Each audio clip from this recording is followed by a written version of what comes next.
கிறிஸ்துவின் கிறிஸ்தவம், இது வாழ்வின் வழி. Christianity of Christ. This is the way of life. பரிசுத்த ஆண்டவர் இயேசு கிறிஸ்துவின் இனிய நாமத்தில் ஒருங்கிணைந்த சுவிசேஷ புத்தகங்களின் பார்வைக்கு அன்போடு கூட வரவேற்கிறேன். அந்த ஐஸ்வர்யவான் ஆகிய விவசாயி, அவர் ஒரு ஜமீன்தார்னே நம்ம நினச்சிக்கலாம். அவருடைய விளைச்சல் நன்றாக விளைந்தது. அதை சேமித்து வைக்க திட்டம் பண்ணினார். ஆத்துமாவுக்கு அதை ஆகாரம் என்று சொன்னார். இன்னும் கூட நாம் கற்றுக்கொள்ள வேண்டிய பாடம் ஒன்று இருக்குது. அது என்னென்னா, தன் வாழ்க்கை தன் கையில் இருப்பதாக அவர் நினச்சிட்டார். சில நேரங்களில் ஒரு நிலத்தை குத்தகை எடுப்போம்.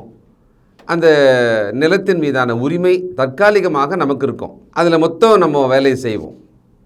அந்த குத்தகை எடுத்த ஒரு ஆள் தன் சொந்த நிலமாகவே அதை நினச்சிக்கிட்டா எப்படி இருக்கும்? சொந்த நிலம் போல வேணால் வேலை செய்யலாம்.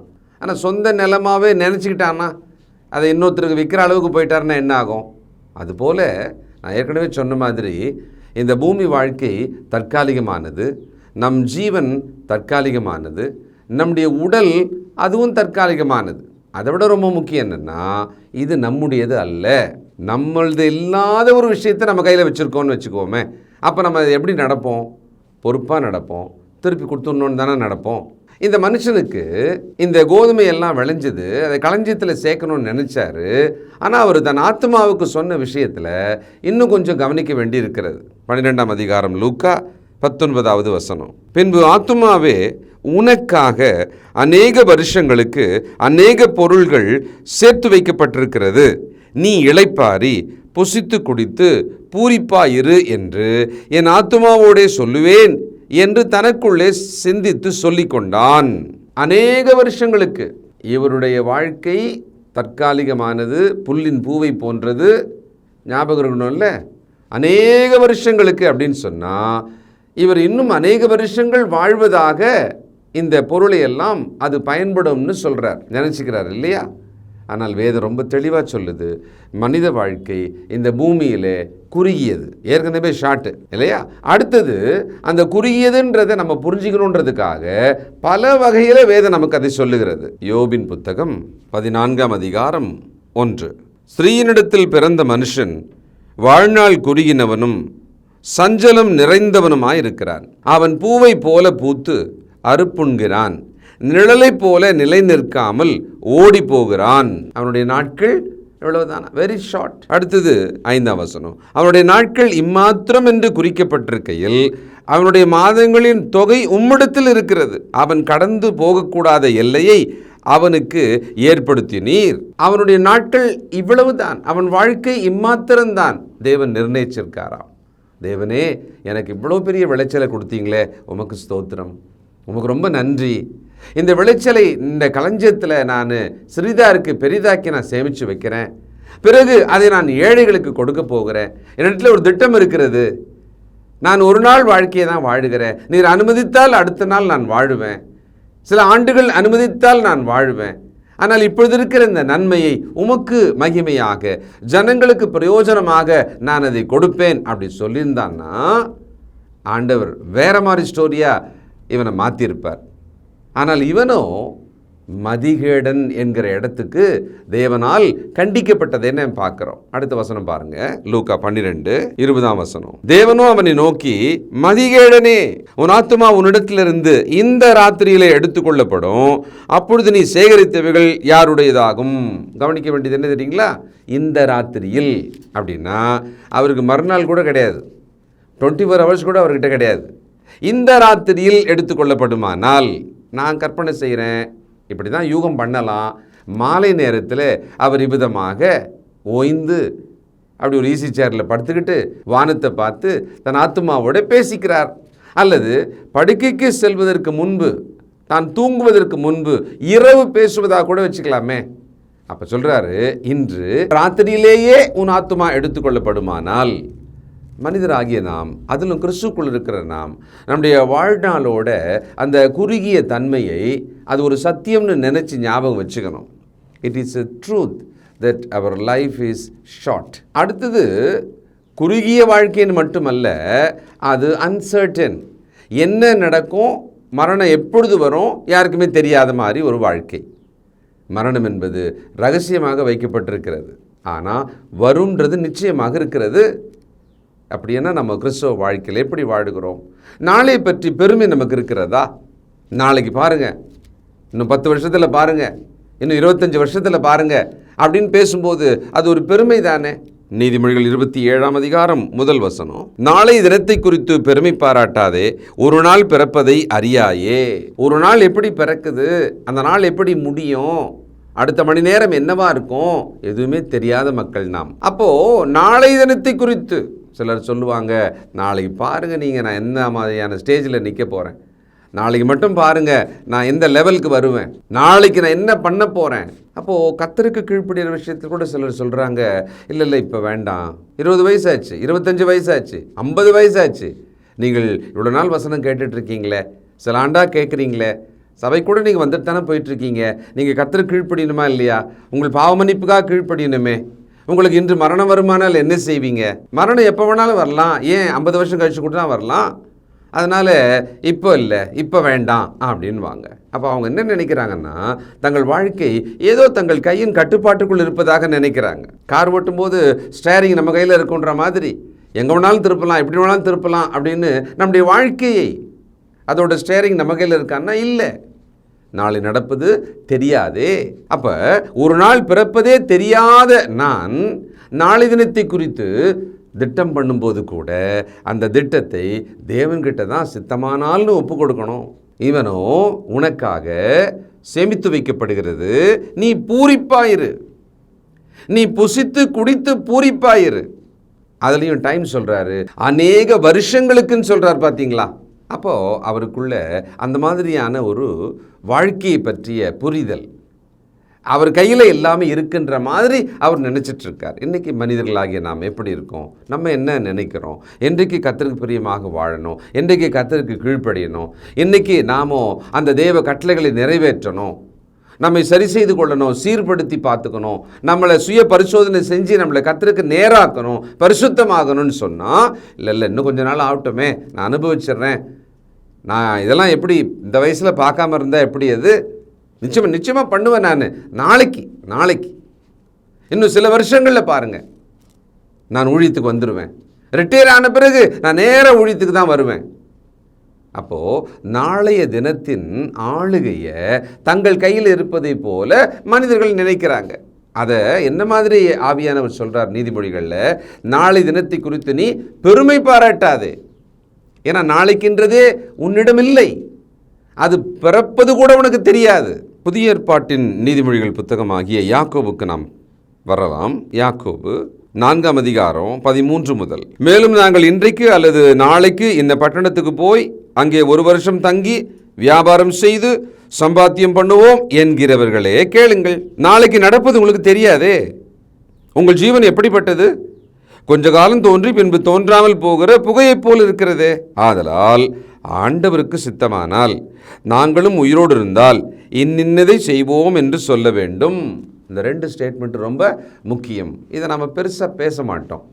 ஒருவேளை லார்ட் வில்லிங், கர்த்தருக்கு சித்தமானால் அப்படின்னு வேணால் சொல்லுவோம், அதுவும் ஒரு கிளிப்பிள்ள மாதிரி சொல்லுவோம். உணர்ந்து சொல்லுவோமா அப்படின்னு தெரியல எனக்கு. அப்படி சொன்னால் நல்லது. இப்போ மரணம் இருக்கு இல்லையா, நான் உயிரோடு இருந்தால் அப்படின்னு இருக்கு இல்லையா, அது மாத்திரம் நம்ம வாயில் வராது. ஏன்னா மரணத்தை பற்றி பேசுறதுக்கு நம்ம அஞ்சுவோம், அதை மற்றவங்க பேசுனா கூட அவங்க வாயை மூடுவோம். ஆனால் வேதம் ரொம்ப தெளிவாக சொல்லுகிறது, நீங்கள் திட்டம் பண்ணுறீங்க, இந்த பிளான் எங்கள் லைஃப்பில் இருக்குது, நாங்கள் ஒரு 5 வருஷம் அங்கே போய் வேலை செய்யலான் இருக்கோம், அங்கே உழைத்து சம்பாதித்து திரும்ப வரலான் இருக்கோம், எங்களுக்கு இவ்வளோ திட்டங்கள் செய்ய வேண்டிய வேலைகள் கடமைகள்லாம் இருக்கிறது.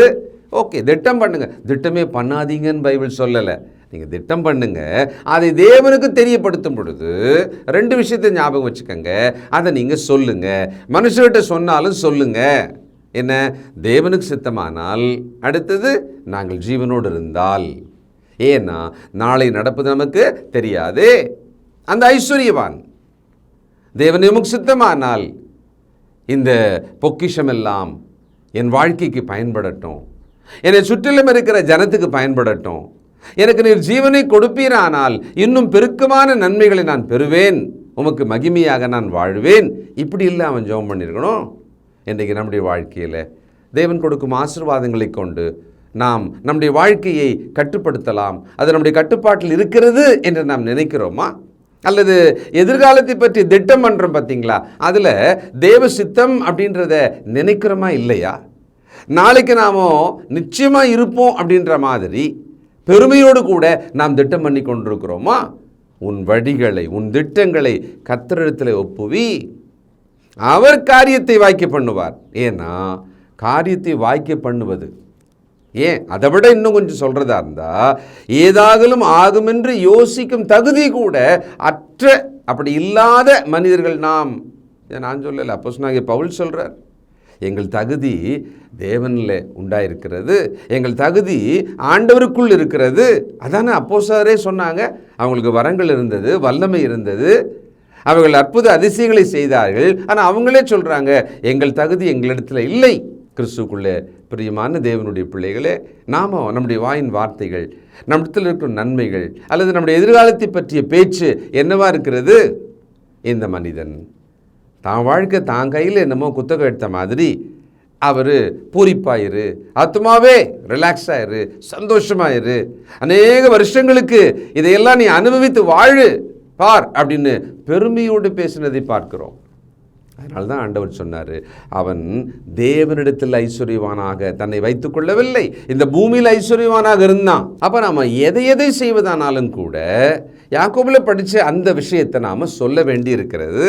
அதனால தான் கிறிஸ்தவர்களுக்கு ஒரு பழக்கம் இருக்கிறது, கர்த்தருக்கு சித்தமானால் நாளைக்கு பார்க்கலாங்க, கர்த்தருக்கு சித்தமானால் நான் உங்களுக்கு கொடுக்குறேன். அது நம்ம நிறைய பேர்கிட்ட அந்த வார்த்தையை நாம் சொல்வதை கேட்கிறோம். அது ரொம்ப நல்ல பழக்கம், அது ஒரு சரியான விஷயம்தான். இன்னும் கூடுதலாக வாழ்வின் பெரிய திட்டங்களை நாம் பேசும்போது, நாம் ஜீவனோடு இருந்தால், கர்த்தருக்கு சித்தமானால் இவைகளை நாம் செய்வோம், தேவன் அனுமதித்தால் இதை செய்வோம், இதை பெறுவோம் அப்படின்னு சொல்லணும். ஏன்னா நம்மை முற்றிலும் தேவனுடைய கைக்குள்ளே, பலத்த கைக்குள்ளே ஒப்பு கொடுக்கணும். பேதுரு சொல்றாரு, நீங்கள் ஏற்ற காலத்திலே உயர்வடையணுன்றதுக்காக இப்போ என்ன பண்ணணும்னா, தேவனுடைய பலத்த கைக்குள், அவருடைய திட்டத்துக்குள், அவருடைய வார்த்தைக்குள் உங்களை அடக்கி கொள்ளுங்கள். வாலிப பிள்ளைகளுக்கு இது தெரியணும், சகோதரர்களுக்கு இது தெரியணும். நான் பண்ணிடுவேன், நான் இதெல்லாம் செஞ்சுடுவேன், நான் சாதிச்சிடுவேன், நாளைக்கு மட்டும் பாருங்களேன் எந்த லெவலில் நான் இருக்க போகிறேன். பெருமையோடு பேசி கொண்டிருக்கிறோம். ஏதாகலும் ஆகும் என்று யோசிக்கும் தகுதி எனக்கு இல்லை. அப்படி யோசித்தாலும் கூட அதை தேவ சித்தத்துக்கு நான் விட்டு விடுகிறேன் என்று சொல்லி பாருங்க. தேவன் நீங்கள் நினைப்பதற்கும் வேண்டிக் கொள்வதற்கும் மேலாக உதவி செய்வார், உயர்த்துவார். அப்படித்தான் அவர் வாக்கு கொடுத்திருக்கிறார், நீங்கள் நினைப்பதற்கும் வேண்டிக் கொள்வதற்கும் மேலாக செய்யும் தேவன் என்று. இந்த தேவன் மேலே நம்பிக்கை வைக்காம தன்னுடைய செல்வ திரட்சியின் மேலே நம்பிக்கை வச்சுட்டு இவர் தனக்கு, தன் ஆத்துமாவுக்கு வாக்கு கொடுக்கிறார். இவர் பிராமிஸ் பண்ணிக்கிறார். எபிரேயர் 9:27 அன்றியும் ஒரே தரம் மரிப்பதும் பின்பு நியாய தீர்ப்பு அடைவதும் மனுஷருக்கு நியமிக்கப்பட்டிருக்கிறபடியே we have been conditioned. இதான் நம்முடைய வாழ்வின் நிலை. தேவன் ஏற்கனவே இதை நியமித்து விட்டாராம். பிறக்கிறோம், வாழ்கிறோம், பிறகு ஒரு நாள் மரிக்க போகிறோம். மரிப்பது நிச்சயம். யார்கிட்டையாவது இப்படி சொன்னோம்னா அதை அவங்க பெருசாக எடுத்துக்கிறதே கிடையாது. இன்றைக்கி மரணம் வருமானால் என்ன பண்ணுவீங்க? நீங்கள் கர்த்தருக்குள் கீழ்ப்படியணுமே, உங்கள் பிள்ளைகள் கர்த்தருக்குள் கீழ்ப்படுத்தணுமே, அந்த ஒரு முக்கியமான விஷயத்தை நம்ம செய்யணும் இல்லையா? அவர்களை நாம் வழிநடத்தணுமே, கர்த்தருக்குள்ள அவங்களை வழிநடத்தணுமே. அப்படின்னா நாளை நடப்பது தெரியாது தான், மரணம் எப்போ வரும்னு தெரியாது தான், அது தேவன் கையில் இருக்குது, அவர் பார்த்துக்குவார். நாம் நாளை தினத்தை குறித்து பெருமை உள்ளவர்களாக இருக்கிறோம். பல நேரம் அப்படி தான் நம்முடைய திட்டங்களை தேவனை உள்ளே கொண்டு வராமல் நம்ம பேசுகிறோம். அவரை நினைக்காம, அவருடைய சித்தத்தை பற்றி யோசிக்காமல் நாம் பேசுகிறோம். இந்த மனிதன் அப்படி பேசினதுனால என்ன மாதிரி அவனுக்கு சொல்லப்பட்டது? மதிகேடனே, அவனுக்கு ஞானம் இல்லை, கர்த்தருக்கு பயப்படுகிற அந்த ஞானம் இல்லை. ஆக நமக்கு வாழ்க்கை நியமிக்கப்பட்டிருக்கிற மாதிரி தான் மரணம் நியமிக்கப்பட்டிருக்கிறது. என்னன்னா அது எப்போ வரும்னு தெரியாது. அப்போ நம்ம என்ன பண்ணணும்? இந்த ஒரு நாள் வாழ்க்கைக்குள்ளே தேவனுக்கு பயந்து அவருக்கு பிரியமாக வாழ்வதற்கு நம்மை ஒப்பு கொடுக்க வேண்டும். அதனால தான் அவர் சொன்னார், இன்று ராத்திரி உன் ஆத்துமா எடுக்கப்படுமானால், அன்றைக்கே முடிக்கிறார் பாருங்களேன், நாளைக்கு அப்படின்னு சொல்லலை தேவன். அப்போ இன்றைக்கேன்றாரு. நல்லா ஞாபகம் வச்சுக்கோங்க, நான் பலமுறை சொல்லியிருக்கிறேன், நானும் பயிற்சி செய்கிறேன். ஒரு நாள் வாழ்க்கை மட்டும்தான், நாளை நமக்கு தெரியாது, நம்ம கையில் இல்லை. அது இந்த ஒரு நாளுக்கு உள்ள மட்டுமே நாம் தேவனுக்கு பிரியமாக வாழ்ந்து விடலாம். எளிமையான திட்டம், ரொம்ப எளிமையாக இந்த நாளுக்குள்ளே மட்டும் திட்டமிட்டு நம்ம வாழ்ந்து முடிச்சிட முடியும். நீங்கள் திங்க் பண்ணுங்கள், உங்களுக்கு ரொம்ப லகுவாக இருக்கும். ஜெபம் செய்வோம். சர்வ வல்லமையும் இரக்கமுள்ள நல்ல பிதாவே, இந்த ஒரு செல்வந்தனோட வாழ்க்கையிலிருந்து நாங்கள் எங்கள் வாழ்க்கைக்கான முக்கிய பாடங்களை கற்றுக்கொண்டோம்ப்பா. இதோ நாங்கள் தவறான மதிப்பீடுகளை கொண்டு தேவனாகிய உம்மிடத்திலே ஐஸ்வர்யவானாக வாழ்வதற்கு பதிலாக எங்கள் ஆத்துமாவுக்கு இந்த பூமியின் பொருட்கள் போதும் என்று நினைத்து அநேக வருஷங்களுக்கு நாங்கள் வாழ்வதைப் போல உமது சித்தத்தை பற்றி யோசிக்காமல், நாளை எங்கள் கையில் இல்லையே என்பதை பற்றி நாங்கள் நினைக்காமல் பெருமையோடு கூட நடக்கிறோம், பேசுகிறோம். எங்களை மன்னியப்பா. நாங்கள் மதிகெட்டவர்களாய் போகாமல் உமக்கு பயப்படுகிற பயத்தினால் உண்டாகும் ஞானத்தை எங்களுக்கும் எங்கள் பிள்ளைகளுக்கும் தாரும். இதோ கெட்டுப்போவதற்கு பல ஆயிரம் வழிகளுக்கு நடுவிலே நாங்கள் இருக்கிறோம். ஆத்துமா ஈடேறும் வழியாகிய இயேசு கிறிஸ்துவின் வழியிலே சீராக செல்வதற்கு கைப்பிடித்து நடத்திவிடும், காத்துக்கொள்ளும். இயேசு கிறிஸ்துவின் பரிசுத்த நாமத்தில் நன்றியோடு ஜெபிக்கிறோம் எங்கள் நல்ல பிதாவே, ஆமென்.